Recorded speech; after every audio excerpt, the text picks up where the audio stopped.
Hello, everyone, and thanks for joining us today. I'm Amarachi Ubani. Here are the stories making our headlines this hour. Russian President Vladimir Putin congratulates Russian troops on liberating Ukraine's Luhansk region. The Danish Prime Minister Mette Frederiksen says shooting at the mall on Sunday was the worst possible nightmare. Plus, Australia's second largest city, Sydney, inundated by floods.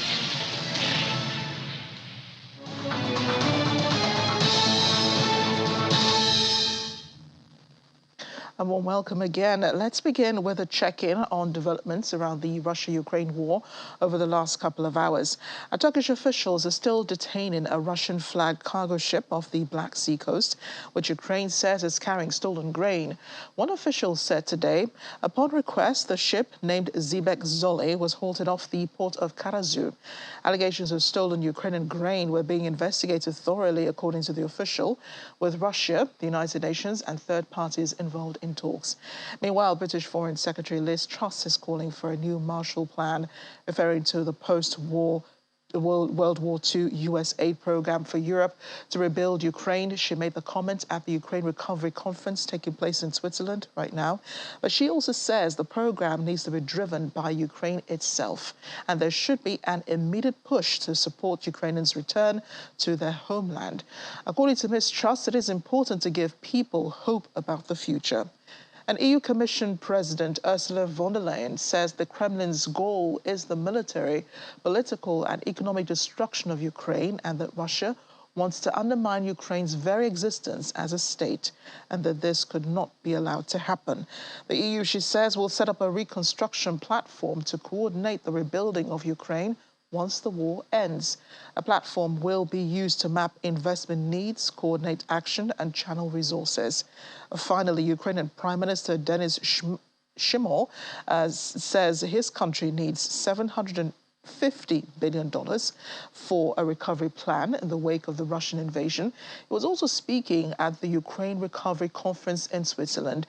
He told the audience there had been over $100 billion of direct damage to infrastructure from the Russian aggression. The two-day conference, held in Lugano, had already heard from President Volodymyr Zelensky.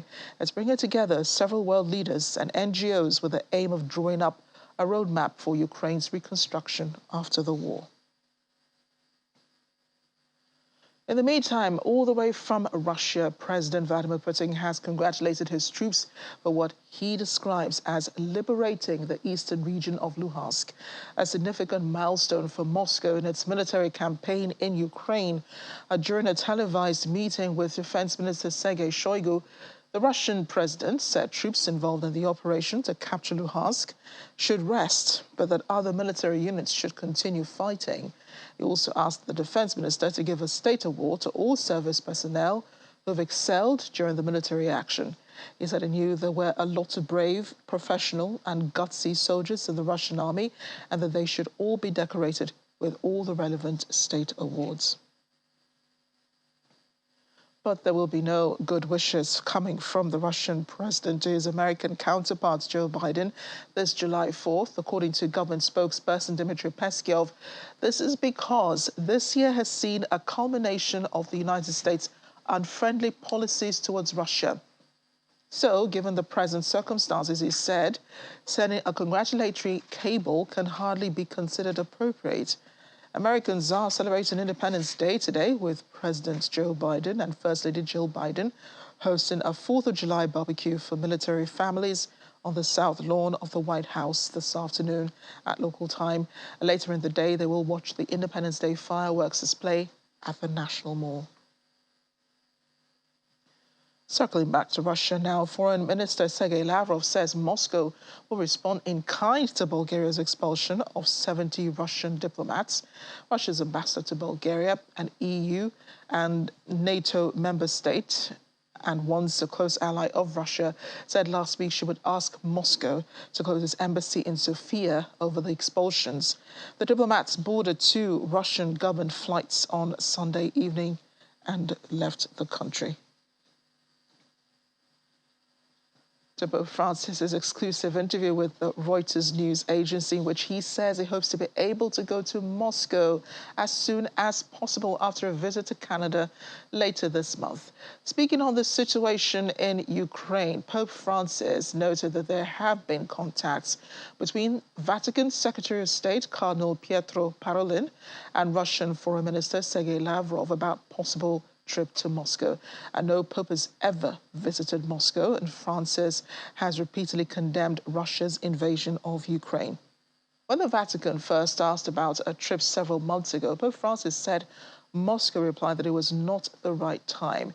But he hinted that something may now have changed, and it is possible he would visit Moscow and Kyiv following his Canada trip. Since the Russian invasion in February, the 85-year-old pontiff has repeatedly condemned the conflict and called for peace. The Pope's health has also been of concern lately, but he says he has no plans to resign. He's also denied rumours he has cancer, joking that his doctors never told him anything about it. He also spoke about the knee condition that has prevented him from carrying out his duties.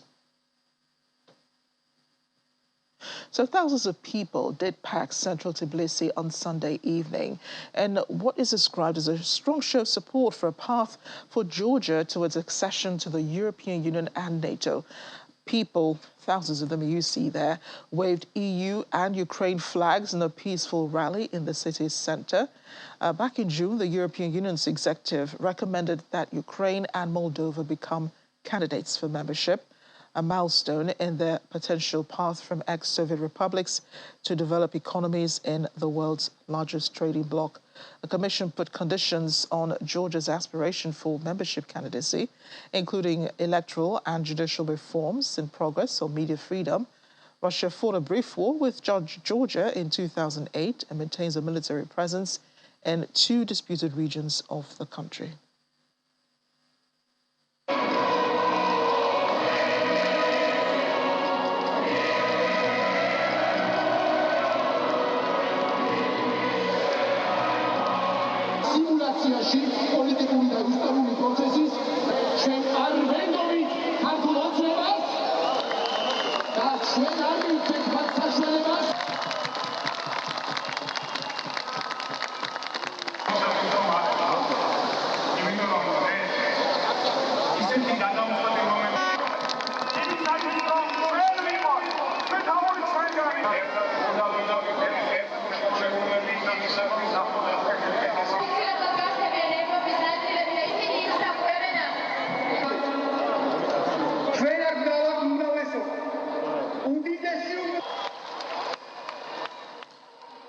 That rally with thousands of people in Tbilisi, the Georgian capital.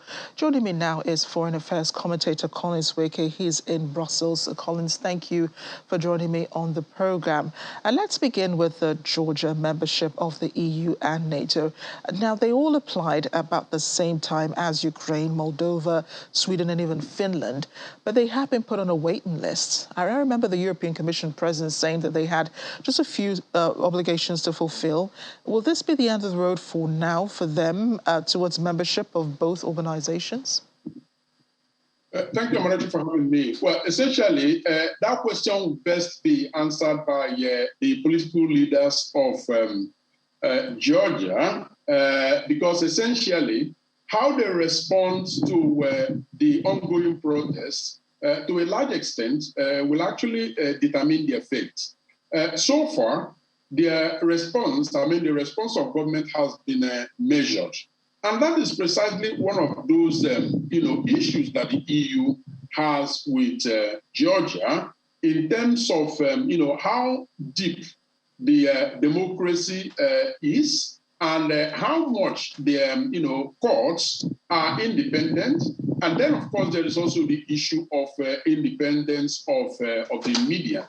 These are bits and pieces of issues that they have. And no one can actually be surprised that the European Commission actually, held back admitting them as candidate members because, prior to the decision, there had been, a resolution by the European Parliament actually requesting the Georgian government to do more in terms of these areas that I have highlighted. Now, what it also means is that the European integration is something that is very, very current in Georgia, and the European Union actually did not hesitate to congratulate the Georgian people for the Europeanness of the citizens, and they did not hesitate also to call out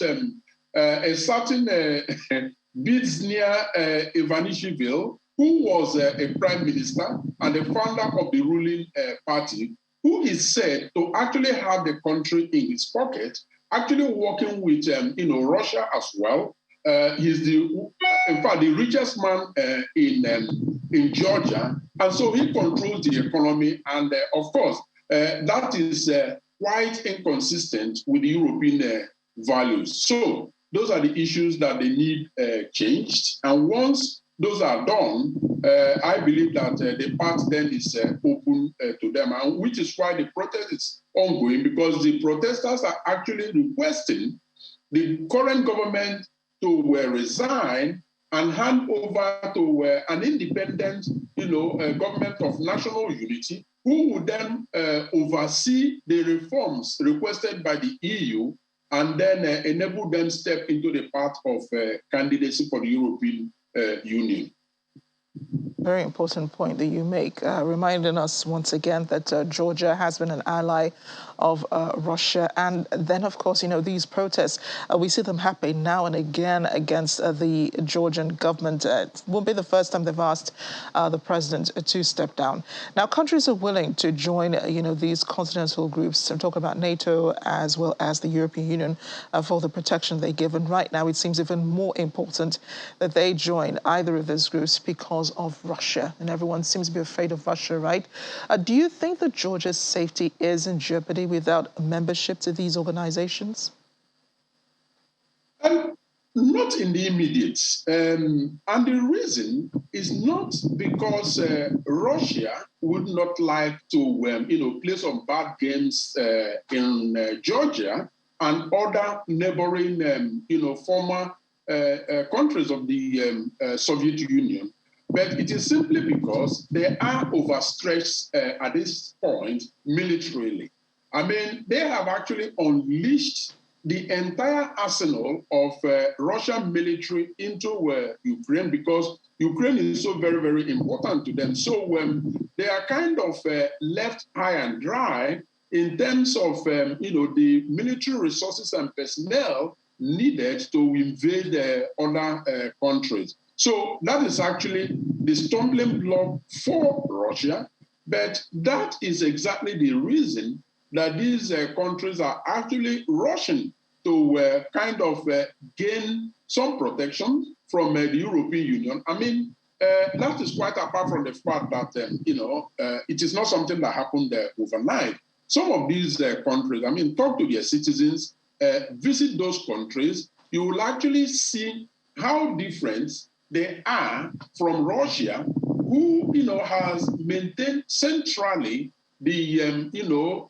Soviet Union mentality. They may have transited, but of course their leader, since, the breakup, has remained regretful and somehow still acting as if it is a communist society, whereas other members of the present-day Commonwealth of Independent States, the former Soviet Union, have more or less embraced, democracy and European value, and are looking forward to further deepening of, their alliances with Europe and, the European integration. So yes, they feel comfortable within the European family, and, they can't really wait to gain further, protection from them.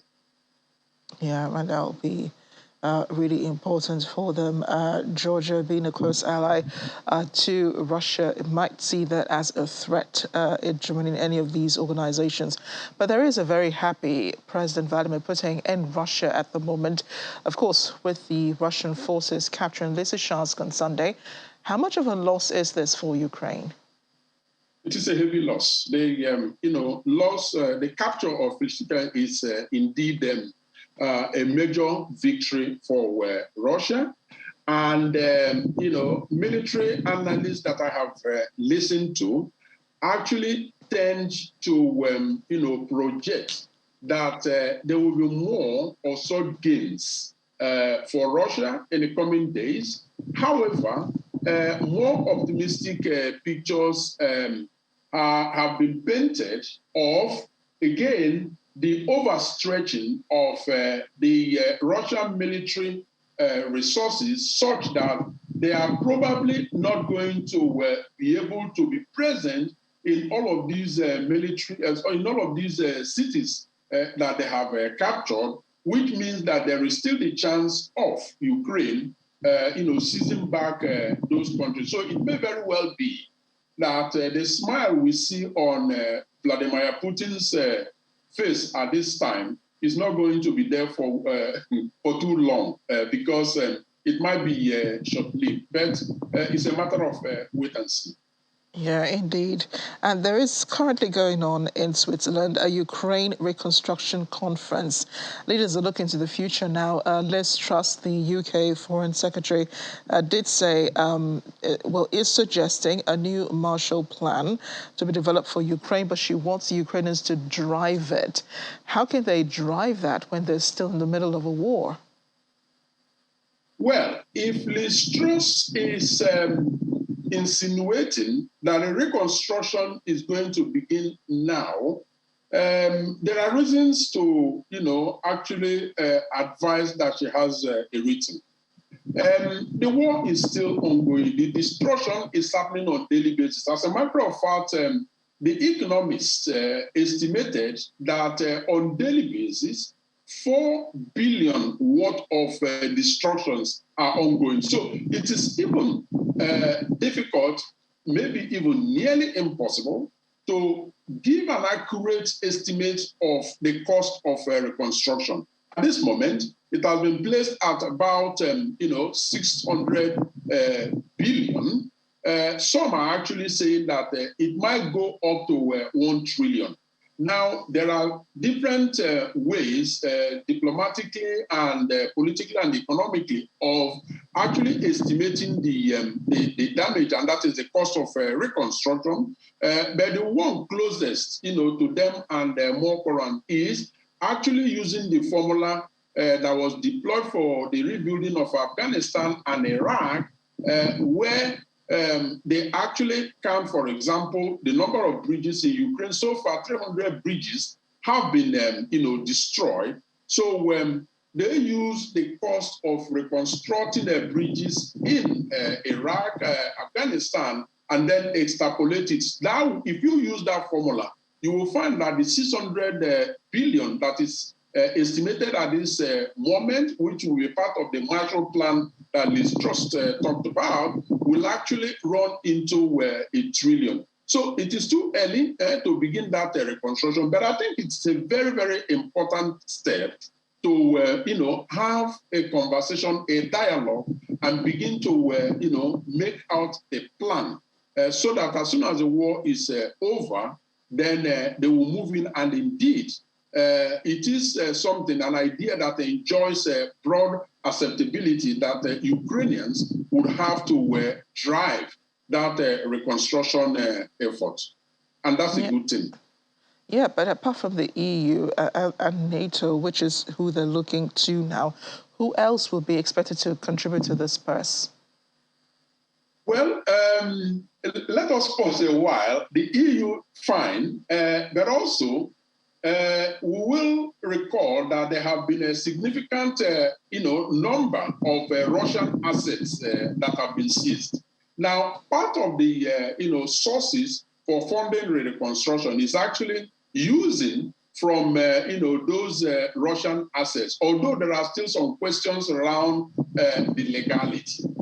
Of course, they will be looking at, private financiers. The European Bank for, reconstruction and development, of course, would have to step in halfway loan, halfway, support from the European Commission. Of course, the World Bank, the International Monetary Fund, and the rest of them, one way or the other, are actually going to come in. Yeah. Thank you so much, Collins. Really enjoy your analysis on this. Do have a lovely evening. You too. Thank you for having me.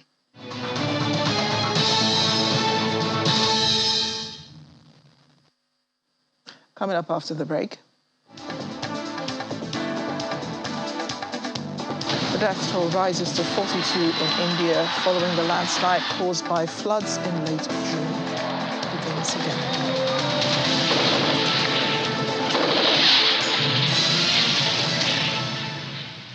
Welcome back to The World Today. Danish Prime Minister Mette Frederiksen has called a deadly shooting in Copenhagen shopping centre a worst possible nightmare, as the man in question, the suspect, was jailed for 24 days after facing preliminary questioning in a city court. 3 people were killed, several others wounded, after the 22-year-old Danish male on Sunday afternoon opened fire on shoppers in the Fields Mall a few kilometers south of downtown Copenhagen. He was arrested and charged with manslaughter and intent to kill. He'll be kept in custody in a closed psychiatric ward, according to authorities. That attack took place when many young people had flocked to the mall ahead of a concert due to be held by British singer Harry Styles in Copenhagen on Sunday evening. Not far from the shopping centre, the concert was later cancelled. A shooter whose name is subject to a publication ban shot and killed 2 17-year-olds, a man and a woman, and a 47-year-old Russian citizen living in Denmark. 4 other people were also wounded by gunshots. 3 of them were now stable and 1 remained in critical condition, according to medical services. So as we said before, 4 people are still in critical condition, but authorities say they're stable after being hit by gunshots in the shooting at the Fields shopping centre in Copenhagen on Sunday. 3 people, however, died. Police have arrested the suspect, a 22-year-old Danish man whose name is being withheld. They've charged him with manslaughter. Earlier today, the multi-storey shopping mall located around 5 kilometres south of downtown Copenhagen was cordoned off by police. Police say armed officers were sent to Fields Mall in the capital late Sunday afternoon after reports of the shooting.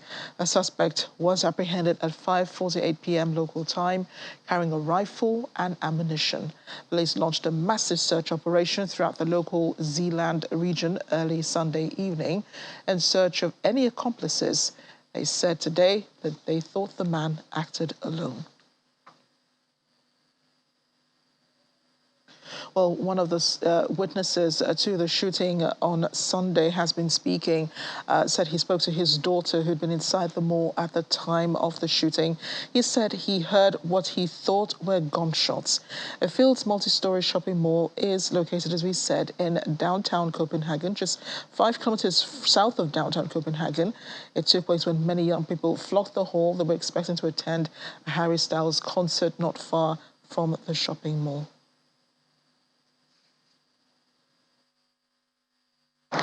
My daughter called me because she was in the shopping center. Of course, I have to make this deal and for us. And suddenly I told her a few minutes before because I asked her to take some more, and she said also afterwards. Maybe that was her luck. She had to buy these nuts down in Bilka.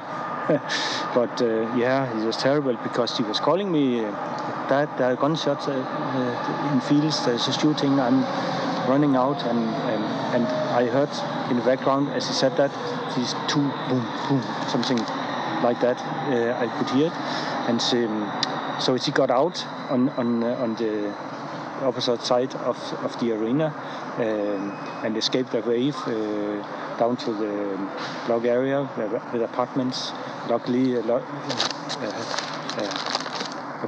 young couple, took her into the flat, and also same place they took a father with 2 kids, and she stayed there all night. But I was in contact with her, and she was so devastated about what happened, of course.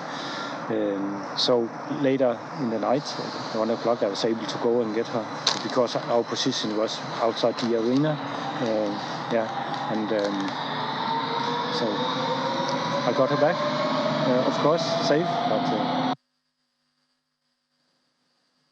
So there was supposed to be a Harry Styles concert on Sunday evening, but even the English singer-songwriter has expressed his condolences over the deadly shooting at the shopping mall in Copenhagen after he cancelled that concert. It was scheduled to be played in the same city. As we have been mentioning, 3 people were killed, several more wounded at the Fields shopping mall. He'd said on Twitter, "I'm devastated for the victims, their families and everyone hurting. I'm sorry we couldn't be together. Please look after each other." And that's according to Harry Styles, his tweet released this morning. The attack rocked Denmark at the end of an otherwise joyful week, just after it hosted the first 3 stages of the Tour de France cycle race. The event had sent hundreds of thousands of cheering Danes into the streets across the country. Well, from one shooting to another, protesters in Ohio's Akron on Sunday came out following the release of footage showing police officers shooting an unarmed black man. He's been identified as Jalen Walker. Police played multiple videos at a news conference, one of which they said showed a gunshot being fired from the car driven by Walker, 25 years old. He fled in his car after officers attempted to pull him over for a minor traffic violation. Walker's body was found with some 60 gunshot wounds after he fled a traffic stop last week.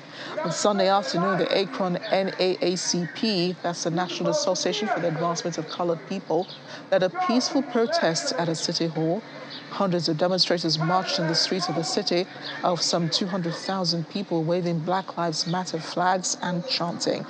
A police body camera video showed a chase lasting several minutes, after which Walker jumped out of the car and ran away from the police.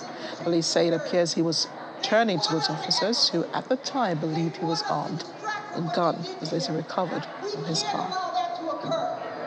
So we are going to march, we're going to yell, we're going to scream, and we're not going to stop. But bottom line, we want justice. Well, our Washington correspondent Maria Bird joins us now. Maria, just explain to us, what really happened in the video. He wasn't holding the gun, was he? Some parts of this video, of course, we can't show. We can watch privately, but of course it's horrifying, to watch. But what exactly transpired between him and the police at that time? Marachi, as you said, this is a horrifying video to watch, and one that, many have watched privately. And it shows a man who is obviously, as you mentioned earlier, was being stopped for a minor traffic violation. And unfortunately, in the U.S., we've seen this time and time again, where someone's being stopped for a traffic violation. Unfortunately, either they're concerned, maybe their registration is expired on their vehicle, maybe they don't have a valid driver's license, and so they panic, or they just choose to not stop for the police and continue moving forward. Now, the question is, what is considered excessive force? And we have seen what has been classified as excessive force time and time again here in the United States, especially as it relates to African-American men. And in this case, as you said, he was shot some 60 times for fleeing what was perceived to be a violation of a traffic law, traffic policy. And so we know that it has been stated before by many police chiefs, by the Attorney General's office, that is considered in some areas excessive force to actually begin shooting at someone for a minor traffic violation. We know in the U.S. today there are body cameras. There are cameras on almost every light. There are cameras all throughout that track traffic violations. And so this gentleman would have likely been able to have been found.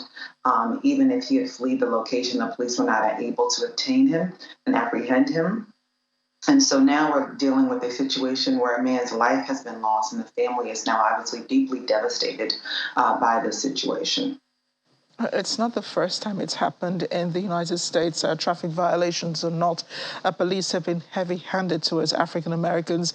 But what is their defense, in this instance? Well, the police are, when they feel what they consider to be a threat, and obviously they continue to state that these individuals appear to be a threat. When they perceived him turning his body, they are stating that they thought he was turning for a gun. And as you stated, there has been no gun found during this investigation thus far. And so, if a man or if anyone, a woman, and we know this has happened in African American cases before, turns their body or does not keep their hands on their steering wheel, sometimes, unfortunately, we are seeing police actually using force of a gun to what they might consider to ensure that the person is not going to shoot at them or harm them. And so this really goes to what policing we've talked about here in the U.S., and congressional members have tried to put forth legislations about the appropriate training of police officers, and more importantly, being able to ensure that police officers are properly prepared to be able to handle situations such as these. Indeed, you couldn't have put it any better. And I remember during the period of the George Floyd murder, authorities talked about training for police officers to help them de-escalate situations, not escalate them. Has there been any follow-up regarding that? Yes, we know that the George Floyd Act was passed. We know that the president that was just a few weeks ago, so that will go into place. And it's not really focusing on defunding the police, but rather ensuring that, as we've talked about, training for police officers, putting certain policies in place so you're not just allowed to use excessive force without certain parameters being met. So it's hopeful that that act that was put in place just a few weeks ago will begin to have impact, but we know there's a much longer road ahead of us, and it's really going to take the individual police departments to begin to put policies in place and to ensure that the officers that they're hiring to protect and serve are doing just that, protecting and serving the community. Maria, what is the police in Ohio like? I mean, have there been instances like this where the police goes off, firing at unarmed civilians? I mean, this guy had a gun, but his gun was in the car, so he really didn't pick it up, didn't point to the police officers. Have there been other instances like this in Ohio? Well, Ohio has had other incidents. We can, go throughout the entire country, and we have seen cases. Obviously, not all cases are exposed because they might not end in the death of an individual. But there are a ton of cases across America that have dealt with this. But in Ohio specifically, they have seen these type of situations. And I know that the Akron Police Department has begun to investigate that. And we can guarantee that we're going to see some civil lawsuits in this regard. We're also going to likely see some civil cases coming out of the federal government. We'll probably begin to see the Civil Rights Division within the Attorney General's office beginning to investigate this. So this is going to come beyond just the state of Ohio and the city of Akron. This will definitely become a federally reviewed case. So 60 bullets wouldn't have been fired from one gun. That would take about 4 or 5 officers to pump 60 bullets into one man, Maria. Is there any talk about compensation for his family or next of kin? How is the police trying to turn this around for good? Well, as you said, the protesters, and we've seen protesters before, and the reality is the protesters at this time in the NAACP is really working to ensure that their charges being brought forth. We know sometimes it takes longer than just a day or two for charges to be brought forth against the police officers, but we will likely be seeing, or at least hear from the Attorney General in Ohio to be able to provide insight into whether or not charges will be brought forth, and if so, what type of charges will be brought forth against these officers. So the bipartisan bill, the one that went to Congress a few weeks ago, it really doesn't address this aspect at all, does it? Not to the extent where we'll see an end to this type of activity. It really is a very high level, which is why congressional members are hopeful that they can begin to peel back the onion a little bit more, become a little bit more specific. But unfortunately, a lot of this is going to heavily depend on those police departments and the way in which they're training and the individuals that are being hired for these jobs. And it's a much larger perspective than just one law, one legislation, and one act. So a bleak 4th of July celebration for those in Akron, Ohio. And I'm sure the president is aware, of the situation. Has Washington responded to what has happened? And what has President Joe Biden said about this?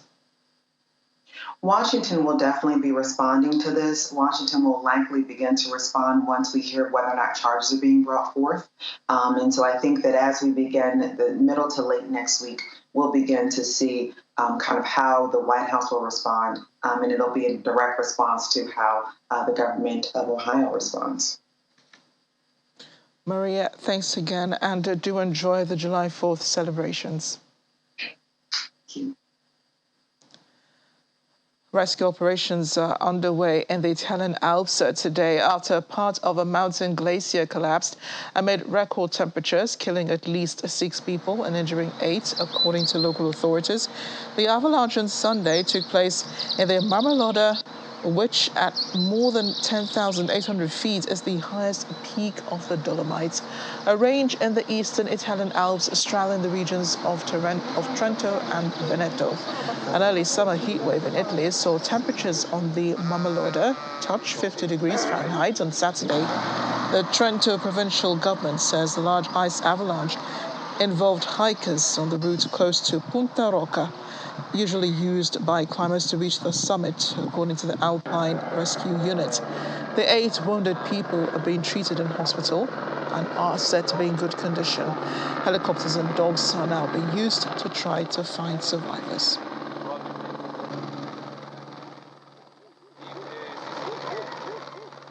An update on those horrible floods in India. The military has staged funerals for soldiers who died in a massive landslide as official death toll reached at least 42, with 20 people still missing.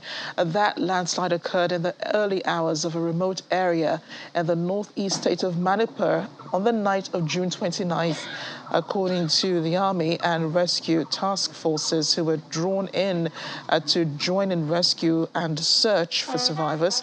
Footage showed India's army holding wreath ceremonies and bidding farewell to soldiers who were killed in the landslide.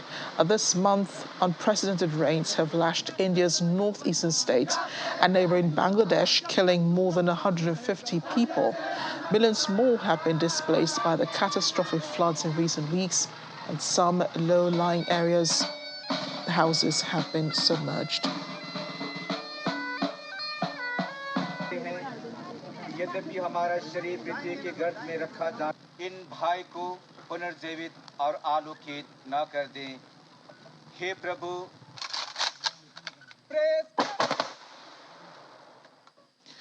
The Taiwanese authorities' attempt to sneak into the just concluded United Nations Ocean Conference has been ridiculed by the international community. That's according to China's Foreign Ministry spokesperson, calling such an act disgraceful and degrading. Spokesperson Zhao Lijian made the remarks at a press conference in Beijing following media reports that Taiwan authorities attempted to sneak into the United Nations Ocean Conference by joining in the Tuvalu delegation but failed. According to him, there's only one China in the world and Taiwan is part of China. The One China principle is a basic norm governing international relations and the common consensus of the international community. Under the One China principle, Taiwan has no right to participate in the activities of intergovernmental organizations such as the United Nations and its specialized agencies because such activities are limited to sovereign states. He also says the One China principle and consensus will not change because of the support and lobby of some countries for the Taiwan authorities. It is inevitable that the Taiwan authorities will fail in its attempt to sneak into such an international conference. The degrading and disgraceful act by the Taiwan authorities has already been ridiculed by the international community, according to Zhao.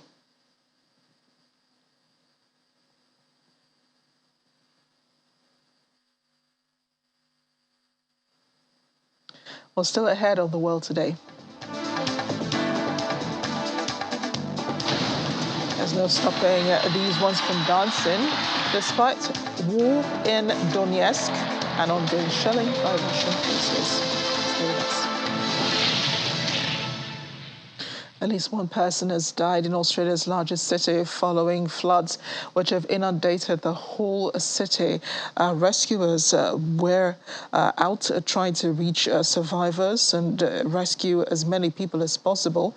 A government released 8 evacuation orders in Western Sydney alone and warning of more to come. According to Emergency Services Minister Stephanie Cook, this is a life-threatening emergency situation. Australia was hit by major flooding in March, killing 20 people, many in New South Wales. She says we're now facing danger on multiple fronts: flash flooding, riverine flooding, and coastal erosion. Well, her warning comes as the Bureau of Meteorology says up to 350 millimetres of rain had hit certain areas, risking flooding along the Nepean River. Sydney's main dam had also started to spill overnight on Sunday, a further concern for authorities. Ms. Cook says people need to be prepared to evacuate at short notice.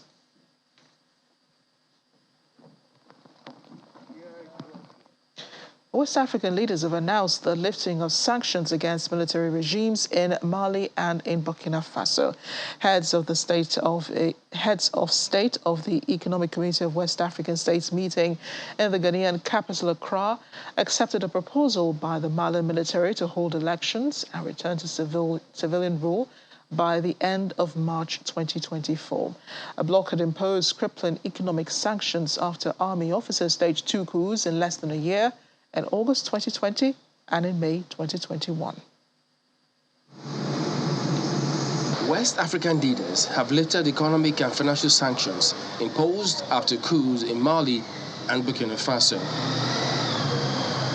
The Economic Community of West African States had imposed stiff sanctions on Mali in January after its junta said democratic elections will not take place the following month as planned. Mali defaulted on over $300 million of debt due to the sanctions, which cut it off from the region's financial markets and central bank.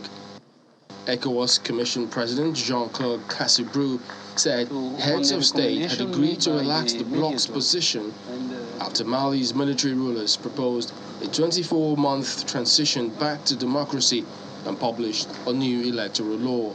Upon the recommendation made by the mediator and after discussion, the head of state took the following decision. The first decided to lift all the economic and financial sanctions that were taken on January 9, 2022. That means essentially the closure of the border and the freeze of the financial asset. So those sanctions are lifted. However, Cassibrou said individual sanctions and Mali's suspension from ECOWAS would remain until there was a return to constitutional rule. Authority of Burkina Faso have made a new proposal, which is now to have the transition in Burkina last for 24 months, starting July 1st.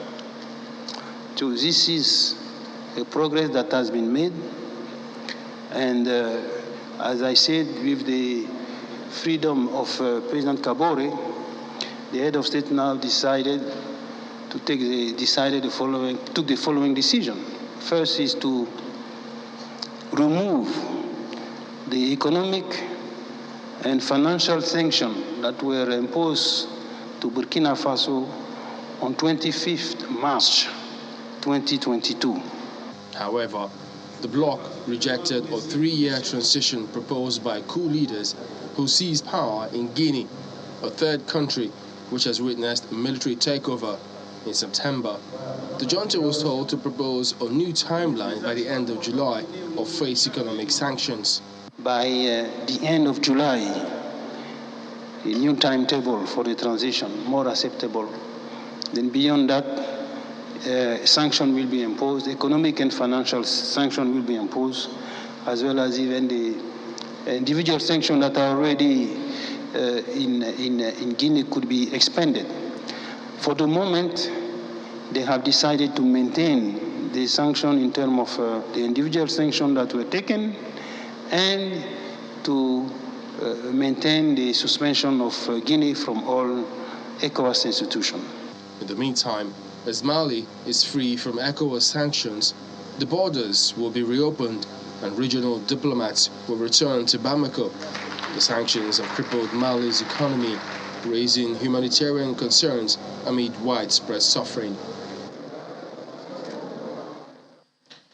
A UN-appointed mission to Libya says there are probable mass graves yet to be investigated, possibly as many as 100 in a town where hundreds of bodies have already been found, and it urged Tripoli to keep searching. The chair of the mission, Mohammed Aujar, said there were more than 200 missing people in Tarhuna. The situation, he said, has caused indescribable suffering for their families who have the right to know what happened to their loved ones. The evidence of kidnappings, murder and torture in Tarhuna, uncovered by the independent fact-finding mission, represents one of the most egregious examples of rights abuses in the turbulent period since Muammar Gaddafi's ousting in 2011. The report by the fact-finding mission on Libya is to be submitted to the UN Human Rights Council this week, detailing how a militia run by 7 brothers executed and imprisoned hundreds of people between 2016 and 2020, sometimes keeping them in tiny oven-like structures called the boxes, which were set alight during interrogations.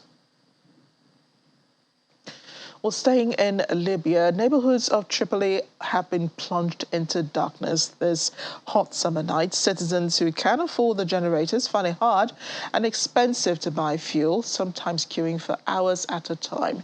With power cuts sometimes lasting more than 24 hours, often taking out internet access across whole districts, it comes to affect almost all aspects of life.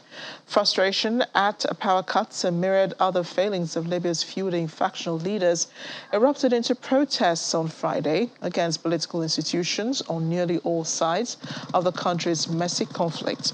Now, in Tripoli, the capital, several hundreds of people demonstrated in Matai Square, the biggest such protest in years, while in Tobruk, people stormed the parliament building, setting bits of it on fire.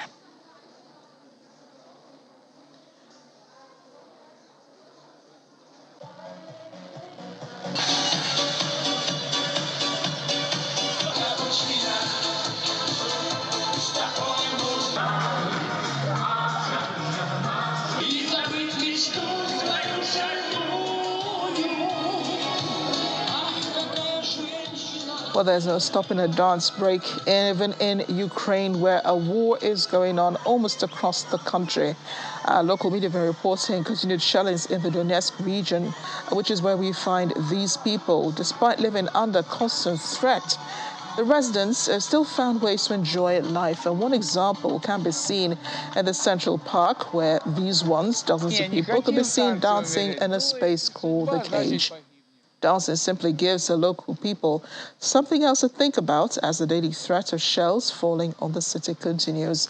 Russia announced that Russian and separatist forces have gained full control over neighboring Luhansk region after capturing its last major city, Lysychansk.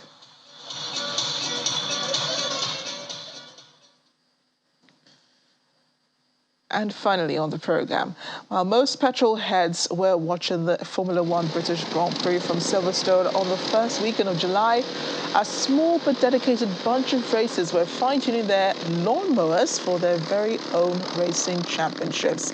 The Lawnmower World Championships 2022 took place in a field in the rural village of Eddington in Wiltshire, southeast England. And sadly, the weather was not so kind for the would-be Formula One racing drivers, as driving conditions were tricky, slippery, and initially very bumpy, basically not great for this grassroots motorsport.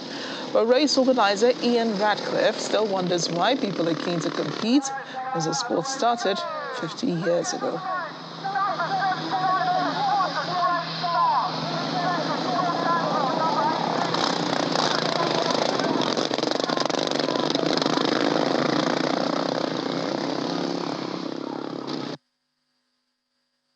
I don't know why people still do it, but it has had 50 years since the sport was started, and there are enough crazy people out there who want to jump on a mower, tweak it up and go hurtling round a field during the summer months, and long may it last. The competition and the closeness of racing is the same, whether it's, in fact, you might actually find it's closer at lawnmower racing than it is in Formula One at the moment. So from that point of view, I think there is a big similarity. It doesn't drive like anything that you've ever driven before, so you've got to learn it from scratch. All the engines are the same, the equipment is pretty much all the same, so everyone's on a level. And then you come to a place and nobody's ever seen the track before, and as soon as you leave, nobody will ever see that track again. So you can't say that I'm the expert of Headington and Stockley, because we've never seen it before and we'll never see it again. Until next summer, that is. Thanks for watching. I'm Amarachi Ubani.